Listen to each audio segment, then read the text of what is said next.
What made the son a prodigal was not that he left. What made the son a prodigal was the fact that he wasted what the father gave him.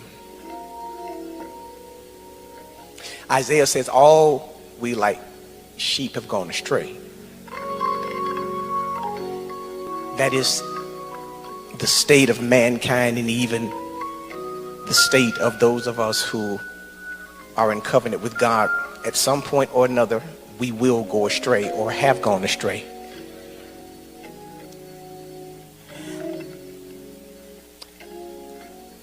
But the question is, what do you do with what God has given you when you've gone astray? Like, how much of yourself have you wasted in situations and circumstances that were not in line with your core and your core values? So the boy comes back home. The father says, let's have a party.